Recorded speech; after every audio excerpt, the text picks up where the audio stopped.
I'm a married man, Maureen. Wala nang pwedeng tayo dahil kasal na ako kay Evie. Tumayo na ito at lumayo kay Maureen. Bigla siyang nauhaw kaya dumiretso siya sa kusina. Inis na inis naman si Evie pagkakita sa dalawa. Kung hindi lang siya nagdadalamhati, gagamitin niya ang pagkakataon na maghiganti kay Maureen at magkunwaring nagseselos. Condolence, iha. Kinalulungkot ko ang nangyari sa mga magulang mo. Lumingon siya at tinignan ang taong nagsalita. At laking tuwa dahil ninong niya ang lumapit sa kanya. Naging pangalawang ama niya na ito. Kaya napayakap siya at humagulgol ito. Tanging ang ninong niya lang ang kaibigan ng kanyang ama. Na naging mabait at nanatili ito sa tabi niya. Nasaan po si Alexi, ninong?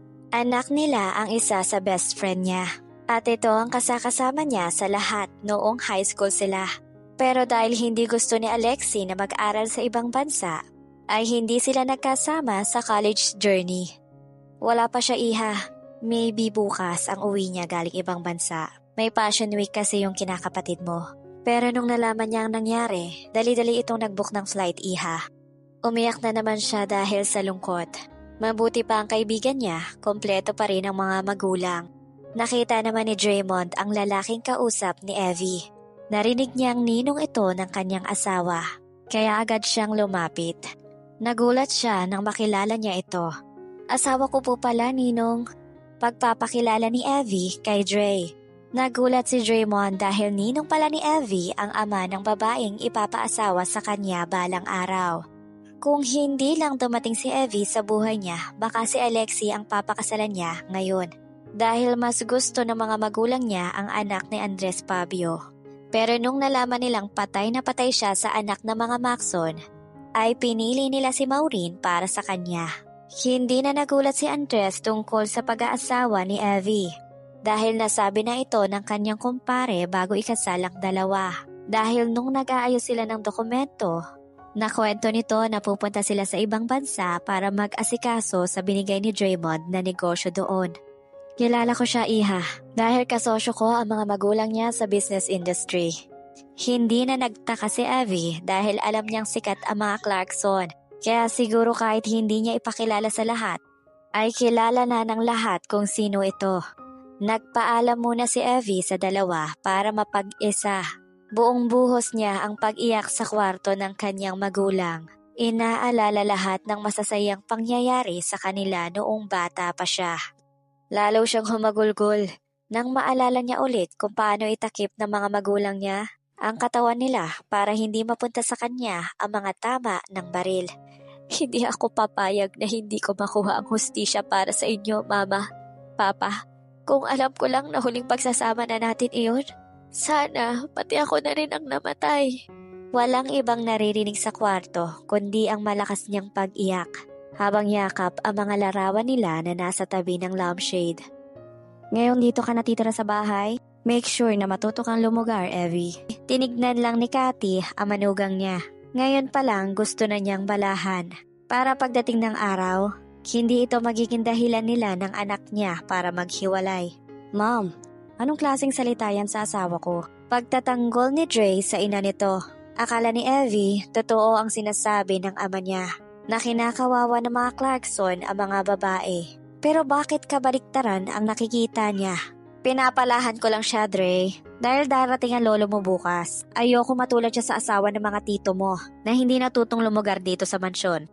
Tinignan niya ang larawan na malaki. Nakasabit ito sa dingding. May isang matandang lalaki at may mga 4 na lalaki din sa tabi nito. Nagtataka siya kung bakit wala man lang babae sa mga larawan. Tanging mga lalaki lang at kasama si Draymond. Simula sa bata, ang kanyang asawa kasama na nila sa larawan. Wala bang asawa ang mga tito mo? Alam niyang kapatid ng biyanan niyang lalaki ang mga kasama nito sa larawan dahil hawig niya ang mga ito. Draymond, puntahan mo pala ang daddy mo sa opisina niya. Ako nang bahala kay Evie. Nagpaalam muna si Dre kay Evie at tumango lang siya. Pagkaalis nito ay hinila siya papunta sa isang kwarto. Ano po nangyayari? Naguguluhan niyang tanong. Evie, hindi ko alam kung makakaya mo bang lumugar sa amin. Alam mo ba lahat ng babaeng magiging kabilang sa buhay ng mga lalaking Clarkson? Dapat ang Don ang pumipili. Bakit niyo po nasasabi yan? How about you? Makikita mo lahat bukas. Sige, may iwan na kita dito. Hindi pa rin siya makapag-isip ng maayos. May tanging maliba sa mansyon ng mga Clarkson o sadyang praning lang ang ina ni Draymond. Nagugulahan na siya pero hindi iyon ang importante. Dahil wala siyang pakialam sa buhay na meron ang mga Clarkson. Ang gusto niya lang hanapin ang pumatay sa kanyang magulang. Buntong hininga siyang lumabas ng kwarto. Nakita niyang 5 lang ang katulong sa malaking mansyon. Nung unang dating niya, parang nalula siya sa sobrang lawak ng mansyon. Kung pagtatagpihin ang bahay nila, sigurado siyang 4 na bahay ang lawak ng mansyon ng mga Clarkson. Sorry po, paghingi niya ng tawad sa ginang na nabangga niya. Huwag kang mag-sorry, senyorita. Ako dapat na mag-sorry dahil ako po ang nakabunggo sa inyo. Medyo may edad na ang babae para sa kanya dahil maputi na ang buhok nito. Ayos lang ba kayo, manang? Napansin niyang medyo pumipikit pa ito kaya napatanong siya. Oo, senyorita, ayos lang ako. Umalis na ito at mabilis na lumiko sa ibang pasilyo ng mansyon. Napasimangot siya dahil sobrang lawak ng mansyon. Tapos iinan lang ang katulong. Nagpasya siyang maglibot-libot muna. Pero ni isang larawan ng mga babae tulad ng ina ni Draymond wala siyang makita. Anong klaseng bahay to? Tanong niya sa kanyang sarili. Senyorita, hanggang dito lang po kayo. Hindi na kayo pwedeng pumasok sa bandang yan dahil bawal po. Napahawak siya sa dibdib dahil sa pagkagulat. Sino pa ang hindi magugulat kung pasulpot-sulpot ito sa kanya? Bakit po? Tanong niya sa babae. Nga pala, hinahanap po kayo ng senyorito. Umalis na ito at wala man lang siyang nakuhang sagot mula sa kanya. Hindi na lang niya inintindi pa. At bumalik siya sa sala. Nadatnan niyang nakaupo doon si Draymond at mukhang malalim ang iniisip. Come here. Tinapik niya ang sofa. At ang ibig sabihin nito ay kailangan niyang tumabi sa kanya. No matter what happened, if Grandpa arrives tomorrow, please behave yourself, Evie. Ayaw kong pagalitan kanya sa harapan ko. Medyo allergic si Grandpa sa mga babae at gusto ko, wag mo siyang tingnan sa mata. Dahil yun ang pinakaayaw niya. Bakit? Ano bang meron sa lolo mo at gano'n na lang siya ka-allergic sa babae? Tanong nito. Hinaplos ni Draymond ang buhok niya at inamoy.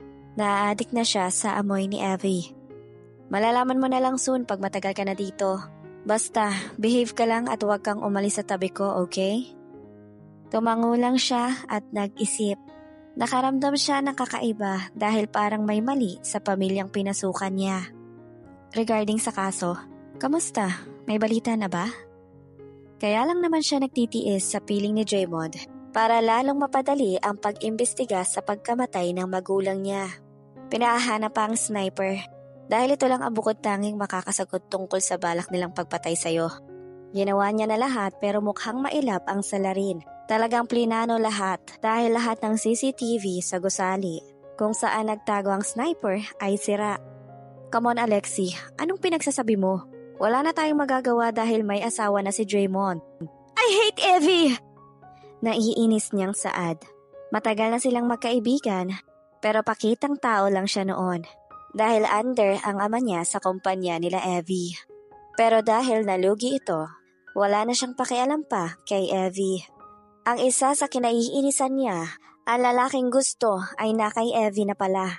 Lahat na lang ng gusto niyang maangkin ay laging na kay Evie. Hayaan mo, gagawin ko lahat para mawala si Evie sa buhay ni Draymond, iha. Natuwa sa ama niya dahil lahat ng gusto nito ay suportado lagi.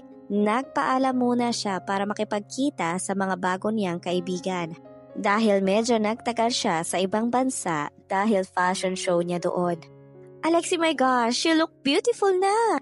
Nakipagbeso si Maureen. Bago lang niyang kakilala ito dahil nakasama niya ito noong fashion show. Order your drink now. Nagsimulang nag-order ang mga kaibigan niya. At nanatili lang siya sa cellphone dahil abala pa rin siya sa kakastalk kay Evie kung may update ito sa kanyang buhay. Simula namatay ang mga magulang nito ay hindi siya nagpakita kay Evie dahil wala siyang panahon at hindi niya gustong makausap ang nag-iinarteng babae. What's your problem? Tanong niya kay Maureen. Kanina pa niya ito nakikitang naiinis sa kanyang iniisip. Paano? Ang lalaking gusto ko, may asawa na. And take note, mas maganda ako sa babaeng iyon. Tumawa ang ibang kababaihan except kay Alexi, na medyo nayabangan sa sinabi ni Maureen. Oh, same with me. May asawa na palang lalaking gusto kong pakasalan. Hindi nila pwedeng banggitin ang apelyido ng mga Clarkson. Dahil pag oras na may makarinig, tanging parusa ang mapapala nila. Hindi gaano nakikipag-ugnayan ang mga Clarkson, kaya maraming takot sa kanila. Dahil sa pagiging maimpluwensyang pamilya ang mga Clarkson. I don't think that would be a good idea, na magkasama tayo sa isang kwarto. Sobrang malawak ang guest room para sa kanya. Why not? Mag-asawa tayo, Evie. Ano na lang sasabihin nila kung malaman nilang sa guest room ka matutulog? I don't want to have another problem sa ating dalawa. At baka maghinala silang hindi totoo ang relasyon natin. May point naman, pero parang hindi siya sanay may katabi sa kama. As in, magkatabi talaga tayo? Pinalungkot niya ang mukha at gusto niyang konsensyahin si Draymond. Akala ko ba gagawin mo lahat kung ano ang gusto ko? Natatakot ka bang pagnasaan kita? Paano kung hindi ko kayang tuparin ang kasunduan natin? Kaya mo bang ibigay yung virginity mo sa akin? Lumapit ito sa kanya na siya namang kinagulat niya. Napaatras siya at sumandal sa pader. Medyo magkalapit na ang kanilang muka, kaya napikit na lang siya dahil parang hahalikan na siya ni Draymond. Parang hindi nagbibiro si Draymond dahil lalong palapit ng palapit ang mukha niya sa kanya. Ipinilig ni Dray ang ulo dahil kung ano-ano ang pumapasok sa kanyang isip. Hindi pwede na siya ang unang mag-move para sa kanilang dalawa dahil matatalo siya sa kasunduan. Wala tayong choice, Evie. Malaki naman ang kama ko at no physical touch, diba? Ayaw kong ako makapag-breach ng kontrata natin. Muntik na pala niyang makalimutan na may kasunduan sila at marami siyang gustong gawin kay Draymond para mas maaga siyang makalaya sa buhay nito. Huwag kang mag-alala, I can manage myself at hindi ako nakakalimot sa kasunduan natin.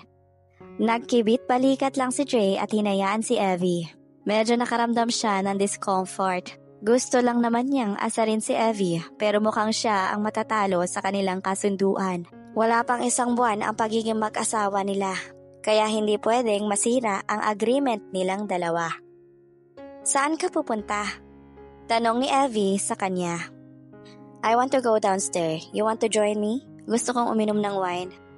Agad siyang umiling. Ayaw na niya ang nangyari sa kanya noon na nakainom siya. Kasama sina Alexi at iba pa niyang kaibigan. Pagkagising niya, wala na siyang saplot. At nakuha ng lalaking hindi niya kilala ang pinakaiingatan niyang virginity. Medyo natatakot siya na baka sa konting pagkakamali ay may mangyari sa kanila ni Draymond. Ayaw niyang malaman ito na nagsinungaling siya noon at proud siyang sinabi na virgin pa siya kahit hindi naman. Nagpasya na lang siyang mag-shower at pumunta sa closet. Laking gulat niya dahil lahat ng kanyang dress ay kulay puti. Wala man lang itim o kahit anong kulay kundi puti lang. Hindi niya tipo ang puting kulay. Dahil ngayong gusto niya ang hustisya sa pagkamatay ng kanyang magulang, ay gusto niyang magsuot ng itim. Palabas na sana siya nang biglang nakasulubong niya ang ina ni Draymond. Bakit hindi ka pa nakapagbihis? Nagtaka siya sa tanong nito. Bakit kailangan pa nilang pakialaman kung hindi siya nakabihis? Huwag mong mapasama ang tanong ko. Sanayin mo ang sarili mong maagang magpalit after work o kahit saan ka galing. Magbibihis na po sana ako.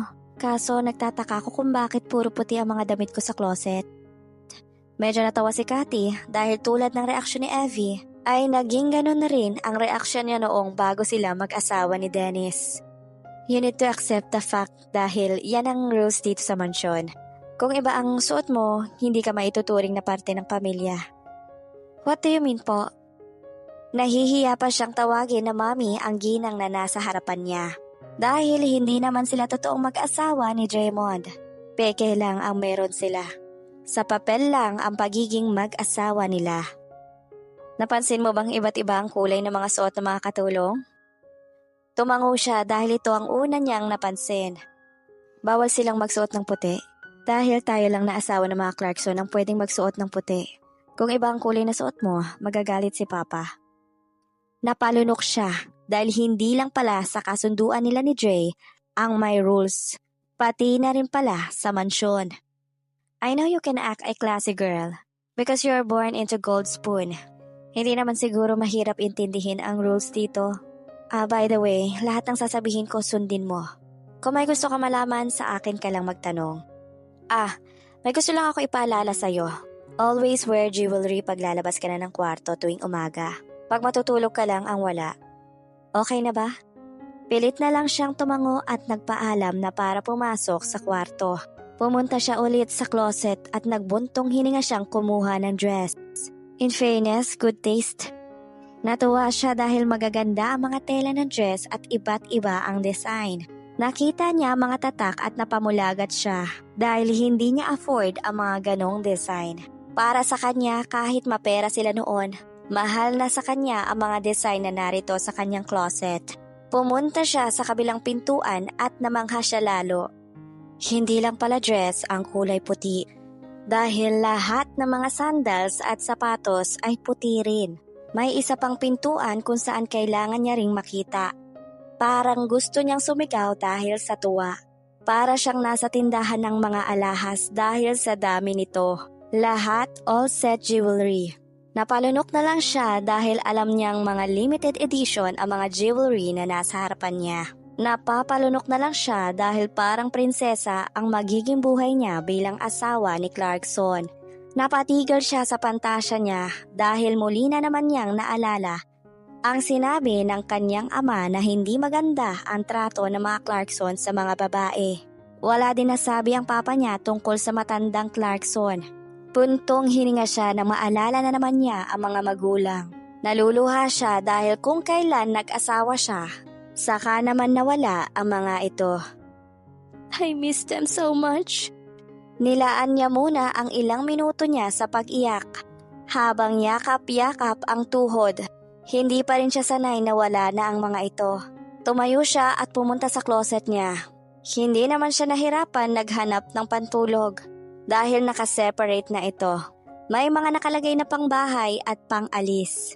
Para sa kanya, masyado ng mayaman ang mga Clarkson dahil pati damit na magiging asawa ni Draymond ay sila na rin ang pumili.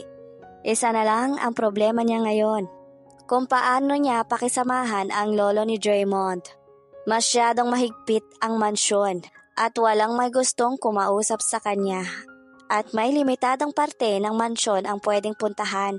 Dahil inaantok na siya, nagpasya siyang pumuntang mag-shower para mauna nang matulog sa kama.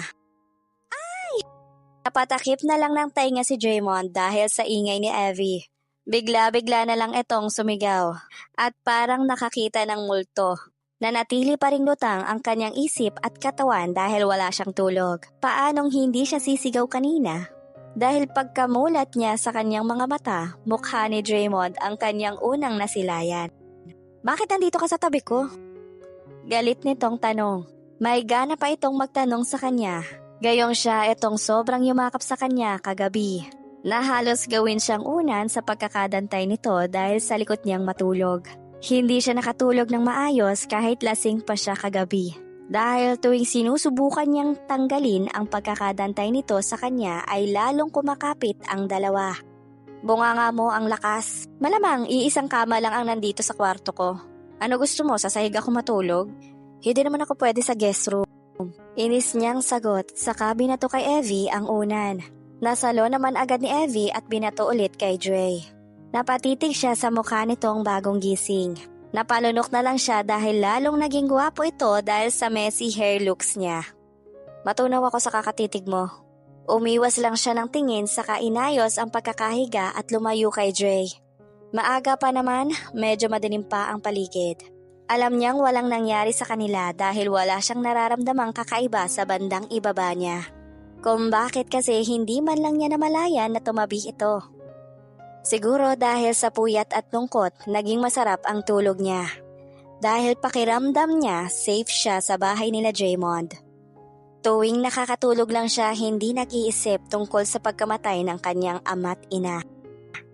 Iniisip mo pa rin ba ulit ang nangyari sa mga magulang mo? Tumango siya at nanatiling nakapikit. Pilit niyang inaalala ang mga payo ng mga ito at mga alaala nila. Pero sumasagi pa rin sa kanya ang araw na nabaril ang mga ito. Hanggang ngayon walang lead sa killer. Maybe kailangan ng mabusising investigasyon dahil nga maingat ang may kagagawan nito. Kahit anong ginagawa ng mga tauhan ko, wala pa rin silang makuhang ebidensya. Pero ngayon, Evie, you need to stay away sa mga taong malapit sa inyo. Kailangan niyang paalalahanan ito na huwag magtiwala kahit sino. Dahil baka nasa paligid lang ang totoong kalaban. At may plano na naman dahil hindi nila napatay ng araw na iyon si Evie. Anong ibig mong sabihin? Tanong nito dahil hindi niya makuha ang punto nito sa huli nitong sinabi. Wala pa naman siyang ibang pinaghihinalaan maliban sa kapatid ng kanyang ina na gahaman. Pero wala naman silang makukuha sa kanila kung mamamatay silang lahat. Dahil baon na baon sa utang ang kanyang pamilya. Lahat ng malapit sa'yo, layuan mo. Tulungan mo kaming tumuklas sa katotohanan. Dapat matuto kang makiramdam at huwag kang mabait. Dahil makikita mo ang tunay nilang ugali pag oras na ipakita mo sa kanilang masama ka. Ayaw niya munang banggitin ang tungkol sa ninong nito at sa iba pa niyang relatives. Kahapon niya lang nalaman na isa palang kapatid ng ina ni Evie ang ama ni Maureen. Kaya pala walang nakuhang kayamanan ang ina ni Evie dahil mas nakinabang ang mga Maxon. Pero ang totoo, kay Evie at sa ina niya iniwan ang kayamanan ng mga Maxon. Dahil mas tunay na anak ang ina nito sa mga yumaong mag-asawang Maxon at ang ampon ay ang ama ni Maureen. Pero dahil sa gahaman ito, gumawa sila ng paraan para itakwil nila si May Maxon. Dahil nalaman nilang nakikipagkita ito sa anak na mga Kinross na kalaban nila sa negosyo. Pero malaking pagtataka niya, paano napunta sa ama ni Maureen ang kayamanan ng mga Maxon? Na wala man lang isang sentimo napunta sa ina ni Evie. Pero hanggat kasunduan lang ang meron sila ni Evie, hindi niya papakialaman ang mga ganong bagay. Pero bibigyan niya ng hustisya ang mag-asawang Kinross para sa anak nilang humihiling nang tulungan niya ito at makamit ang hustisya. Pagtingin niya sa katabi, nakatulog na pala ito at nakasandal sa headboard ng kama. Dahan-dahan niyang inalalayan ito at pinahiga ng maayos. Mama, Papa ko. Umiling lang siya habang tinitingnan ang mukha ng kanyang asawa. Nananaginip ito habang ang mga matay lumuluhang nakapikit. Hindi ako nangangako pero gagawin ko lahat para makamit mo ang hustisya. Napalunok siya nang mapunta ang tingin sa labi nito. Napapikit siya dahil parang may nakita na siyang labi ng tulad ni Evie. Alam niyang hindi magkatulad ang mga labi na meron ang mga babae. Pero tuwing nakikita niya ang labi ni Evie, naalala niya ang babaeng nasa panaginip lang niya. Wala siyang maalala kung paano niya ito nakikita sa panaginip dahil hindi naman niya ito kilala. Tuwing nasa panaginip niya lang ito nakikita. At hanggang labi lang dahil sa sinag ng ilaw na tumama doon. Hanggang doon lang ang maalala niya. Pero kung ang babaeng iyon ay si Evie, bakit hindi man lang siya